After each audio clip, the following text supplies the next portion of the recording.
रोजाना सबसे पहले मन्नत सीरियल देखने के लिए हमारे चैनल को सब्सक्राइब करें। एपिसोड के स्टार्टिंग में हम देखते हैं सभी लोग बहुत ज़्यादा खुश होते हैं। इधर मन्नत और विक्रांत दोनों एक दूसरे को देख रहे होते हैं।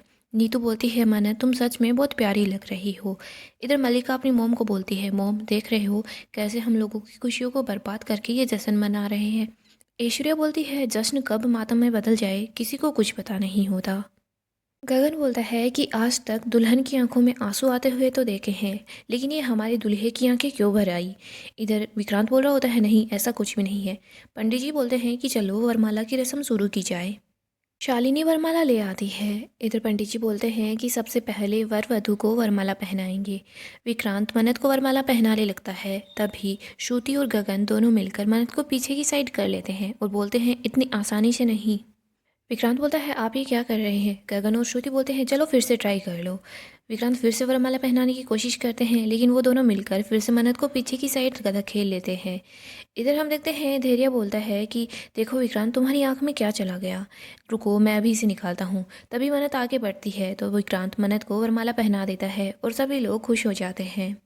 श्रुति बोलती है कि आप लोगों ने ये चीटिंग कर ली है। विक्रांत बोलता है कि बड़े भाई का साथ होता है ना, वो चीटिंग नहीं होती। विक्रांत धैर्य को बोलता है कि थैंक यू धैर्य सर। इधर विक्रांत बोल रहा होता है, दूसरी बात ये है कि प्यार में सब कुछ जायज़ होता है। रोनी बोलता है, हाँ ये बात तो सही है। गगन भी बोलता है, हाँ ये बात तो सही है। गगन बोलता है, ठीक है तो फिर अब हमारी बारी है। इधर रोनी और धैर्य बोलते हैं कि चलो विक्रांत को उठा लेते हैं। विक्रांत मन्नत के सामने अपना सर झुका लेता है। मन्नत विक्रांत से नीचे झुककर विक्रांत को वरमाला पहना देती है। सभी लोग दोनों के लिए तालियां बजाते हैं और खुश हो जाते हैं। इधर दादी बोलती है, ये क्या विक्रांत, तुम तो पहले से ही मन्नत के सामने झुक गए, अब देख लो जिंदगी भर मन्नत के सामने झुकना पड़ेगा, इसकी बात माननी पड़ेगी। विक्रांत बोलता है, कोई बात नहीं दादी। विक्रांत बोलता है, मैं तो कब से वेट कर रहा हूँ कि जल्दी से मेरी और मिस मन्नत की शादी हो जाए। पंडित जी कहाँ पर है, पंडित जी चलो ना जल्दी से शादी करवा दो। विक्रांत पंडित जी को और मन्नत को वहाँ से ले जाता है। इधर हम देखते हैं रोनी गगन के पास आता है। गगन को बोलता है कि गगन तुमने सही बोला था, रिश्ते हैं ना वो खून से नहीं बनते, दिल से बनते हैं। विक्रांत भी उन लोगों के पास आ जाता है। रोनी बोलता है कि आज मुझे ऐसा लग रहा है कि भगवान ने मुझे एक और बेटा दे दिया। रोनी धैर्य के बारे में बोल रहा होता है। इधर विक्रांत पास आता है और बोलता है कि मुझे लगता है मुझे मेरा बड़ा भाई मिल गया है। विक्रांत और रोनी दोनों धैर्य को गले लगा लेते हैं। नीतू भी उन्हीं के साथ ही होती है। श्रुति मन्नत को बोलती है, मन्नत तूने अच्छा किया जो धैर्य को तू यहाँ शादी में ले आई, वरना सब कुछ अधूरा ही रह जाता। विक्रांत बोलता है, अब बातें बहुत हो गई, जल्दी से शादी करवा दो। इधर हम देखते हैं नीतू शालिनी के पास आती है और बोलती है कि रसम के लिए चावल का थाल लाना था ना। शालिनी बोलती है कि हाँ मैं अभी आई। इधर ऐश्वर्या के दिमाग में कुछ ना कुछ चल रहा होता है। ऐश्वर्या और मल्लिका दोनों एक दूसरे को ही देख रही होती है। इधर हम देखते हैं शालिनी थाल उठाकर ले जाती है। यहीं पर पास में ऐश्वर्या बैठी होती है, जिसके पास हाथ में टेप होती है। वो बोल रही होती है कि परफेक्ट। और उसके बाद वो हंसने लग जाती है। ऐश्वर्या बोलती है कि मैंने थाली के नीचे उस लिफाफे को चिपका दिया है, जैसे ही थाल आके पास जाएगी तो टेप पिघल जाएगी और वो लिफाफा नीचे गिर जाएगा और विक्रांत सब कुछ देख लेगा। आज विक्रांत को सारा सच पता ही चल जाएगा। शालिनी थाल ले आती है। इधर मल्ला सोच रही होती है कि मोम ने तो अपने प्लान को अंजाम तक पहुंचा दिया है और प्लान सक्सेसफुल भी हो जाएगा, लेकिन इससे पहले मुझे विशाखा आंटी को यहाँ लाना होगा, उनके बिना प्लान अधूरा ही रह जाएगा। वो है कहाँ, वो यहाँ दिखाई भी नहीं दे रही। आगे हम विशाखा को देखते हैं। वो जोर जोर से चिल्लाती है कि कोई तो दरवाज़ा खोल दो। विशाखा सोच रही होती है कि उस मन्नत की बच्ची को मैं नहीं छोड़ने वाली। विशाखा देखती है कि अगर मैं बालकनी से कूदूंगी ना तो मेरी तो हड्डी टूट जाएगी। विशाखा इधर उधर घूमने लग जाती है, बोलती है कि वो मन्नत मुझसे दुश्मनी ले रही है ना, अभी उसे कुछ पता नहीं है। मैं उसका वो हाल करूंगी जो उसने कभी सोचा ही नहीं होगा। विशाखा फिर से दरवाजे को खटखटाती है और बोलती है, कोई अगर यहाँ है तो प्लीज़ दरवाज़ा खोल दो।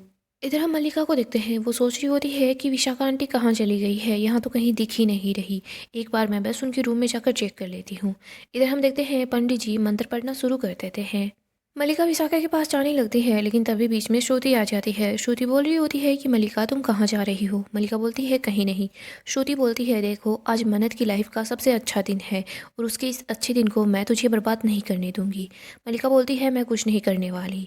श्रुति बोलती है कि मैं तुम्हारी रग रग से वाकिफ़ हूँ, तुम कहीं नहीं जाओगी और इस बात का मैं ध्यान रखूंगी।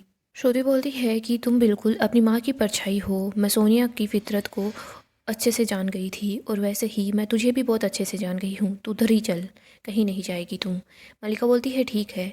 इधर हम देखते हैं पंडित जी बोलते हैं कि कन्यादान की रस्म के लिए वधू के माता पिता यहाँ आ जाएं।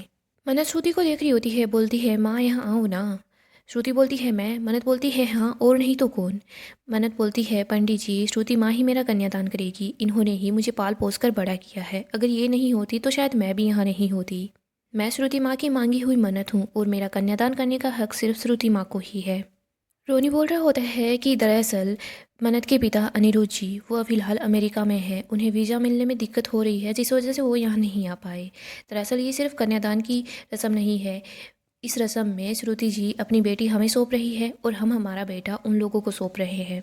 नीतू बोलती है श्रुति जी आइए ना। इधर गगन भी बोलता है हाँ आइए ना। श्रुति मन्नत और विक्रांत दोनों के पास चली जाती है। इधर हम देखते हैं पंडित जी कन्यादान की रस्म को शुरू कर देते हैं। इधर हम मल्लिका को देखते हैं। मल्लिका सभी लोगों को देख रही होती है। वो सोचती है कि कोई मेरी तरफ देख तो नहीं रहा है ना।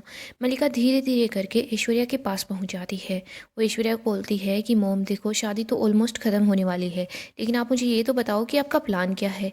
ऐश्वर्या बोलती है वो जो चावल की थाली है ना, उसी के नीचे वो लिफाफा चिपकाया हुआ है। जैसे ही उस पर आग की आंच पड़ेगी ना तो वो टेप पिघल जाएगी, लिफाफा नीचे गिर जाएगा और विक्रांत सब कुछ देख लेगा। मल्लिका बोलती है मोम प्लान तो बहुत अच्छा है, लेकिन विशांटी कहाँ पर है, वो अभी तक यहाँ नहीं आई। पंडित जी बोलते हैं कि आगे की रस्म के लिए वर वधू खड़े हो जाएं। दोनों खड़े हो जाते हैं। इधर मन्नत जैसे ही खड़ी होती है तो उसे चक्कर आते हैं। मन्नत सोचती है कि ये क्या हुआ, मुझे चक्कर क्यों आ रहे हैं, मेरे साथ पहले तो कभी ऐसा नहीं हुआ।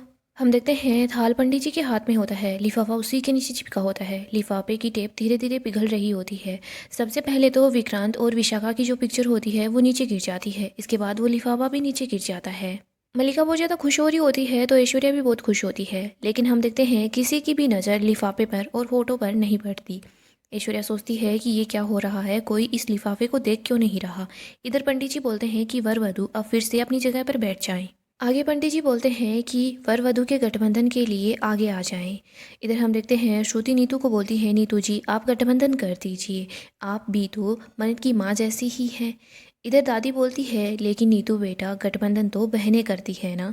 हम देखते हैं मल्लिका आगे बढ़ने की कोशिश करती है, लेकिन तभी मन्नत शालिनी को बोलती है कि शालिनी तुम करो ना मेरा गठबंधन, तुम भी तो मेरी बहन जैसी ही हो। नीतू बोलती है शालिनी बेटा शर्माओ मत, आगे आओ और गठबंधन करो। इधर रोनी भी बोलता है कि हाँ बेटा तुमने ये दर्जा है ना इस घर में कमाया है, तो तुम ही आकर गठबंधन करो। शालिनी विक्रांत और मन्नत का गठबंधन करती है और बोल रही होती है कि मैं भगवान जी से प्रे करूंगी कि आप दोनों का रिश्ता हमेशा यूं ही बना रहे और आप दोनों का एक दूसरे से विश्वास कभी भी ना टूटे। इधर हम देखते हैं आदि के पास दादी का कॉल आता है। आदि बोल रहा होता है हाँ दादी बोलो ना। तभी ऐश्वर्या ये बात सुन लेती है। ऐश्वर्या आदि के पीछे पीछे चली जाती है। इधर श्रुति बोल रही होती है कि इस गठबंधन की रस्म में है ना बहुत ही ज़्यादा सख्ती होती है। गठबंधन की रस्म में सिर्फ दो इंसानों का मेल नहीं होता बल्कि दो आत्माओं का मेल होता है। नीतू बोलती है हाँ श्रुति जी आप बिल्कुल ठीक बोल रही हैं। बाबा जी करें इस गठबंधन में इतनी ज़्यादा ताकत हो कि विक्रांत और मन्नत का रिश्ता है ना मेरे और रोनी जी के रिश्ते से भी ज़्यादा पक्का हो। नीतू बोलती है मैं बाबा जी से प्रे करूँगी कि ये गठबंधन है ना तुम दोनों को इस ज़िंदगी में भी नहीं बल्कि आने वाले अगले हर जन्म में तुम दोनों को यूं ही प्यार से बांध कर रखे। इधर हम देखते हैं आदि दादी से बात कर रहा होता है। दादी बोलती है आदि तू धैर्या को बोलना कि वो आज ही मुझसे आकर मिल ले, मुझे पता है आज ही वो शहर से चला जाएगा, तो उससे बोलना कि मुझसे आकर मिले। आदि बोल रहा होता है दादी आप फिक्र मत करो, मैं अभी दीदी को बता दूंगा। इधर हम देखते हैं ऐश्वर्या सारी बात सुन लेती है तो वो सोचती है कि ये तो मैंने सोचा ही नहीं कि वो दादी वो शालिनी के पास भी तो रह सकती है। ऐश्वर्या बोलती है मतलब वो बुढ़िया है ना वो शालिनी के घर पर है। इधर हम देखते हैं मन्नत शालिनी को बोलती है कि शालिनी हमारा खून का रिश्ता तो नहीं है लेकिन मेरे लिए तो मेरी बहन से भी बढ़कर है। इधर हम देखते हैं ऐश्वर्या मल्लिका के पास आती है, बोल रही होती है मैडम जी। मल्लिका ऐश्वर्या के पास चली जाती है। इधर ऐश्वर्या बोलती है कि वो बुढ़िया है ना शालिनी के घर पर है। ऐश्वर्या अपने मन में सोच रही होती है कि मन्नत तुम्हें क्या लगा था तुम मेरी इकलौती बेटी मल्लिका की ज़िंदगी बर्बाद करके खुश रहोगी, नहीं अब तुम देखोगी कैसे पासा पलटता है। गाइस डेली अपडेट के लिए आप हमारे चैनल को सब्सक्राइब करें, साथ ही साथ वीडियो को भी लाइक कर दें। नेक्स्ट एपिसोड में हम देखेंगे विक्रांत के सामने सारा सच आ जाएगा। दादी के हाथ प्रोजेक्टर लग जाता है और दादी उसे चला भी देती है। यहाँ पर विशाखा नीतू के सामने गिड़गिड़ाती है, बोलती है कि वो आपका विक्रांत नहीं मेरा अमन है, मुझे मेरा अमन लौटा दो। सो दोस्तों आपको क्या लगता है, क्या विक्रांत और मन्नत की शादी हो पाएगी या इन दोनों की शादी बीच में ही टूट जाएगी? हमें कमेंट में बताएं। डेली अपडेट के लिए चैनल को अभी सब्सक्राइब करें।